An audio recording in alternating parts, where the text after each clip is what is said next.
Bonjour Christian, qu'est-ce que c'est que la parole énergie? Ah, la parole est baignée d'énergie et puissante en énergie. Tout simplement parce que la parole est issue d'un monde intérieur qui lui-même est en harmonie et qui est géré par une force numérique. Une force numérique? Oui. C'est-à-dire qu'il y a, tous les êtres que vous voyez autour de vous sont baignés d'une force numérique, d'une énergie qui est en équilibre, comme les nombres le sont. Et ce sont ces nombres qui vont gérer les puissances. On est dans un monde de puissance et d'équilibre, dans un monde fait de nombres, en fait. Et cette parole, elle est issue de cette force, de cette énergie, de cette puissance qui est dans l'être et qui va s'exprimer, qui va être donnée comme cette pression qui émerge de l'être. Et comment est-ce que concrètement on peut soigner sa parole alors?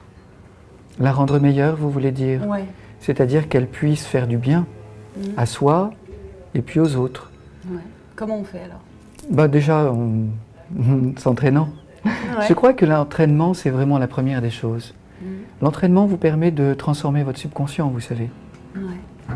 Car si vous marchez, si vous mangez, si vous vous levez le matin, c'est parce que votre subconscient vous dirige, parce qu'il est entraîné à cela.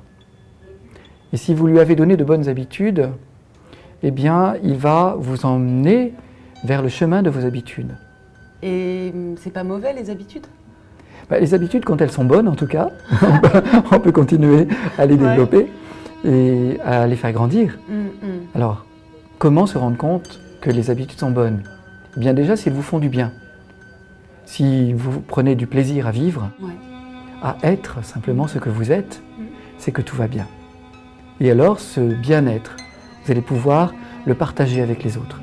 D'accord, donc d'abord être bien soi, et puis après ça, on ne peut que faire le bien autour de soi. Voilà, C'est ça? se mettre en harmonie, en résonance avec soi-même.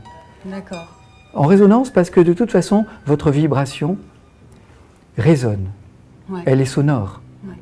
Et elle émet une force vibratoire qui est reçue par les autres et qui est ressentie. Si elle est bonne, elle est ressentie comme bonne.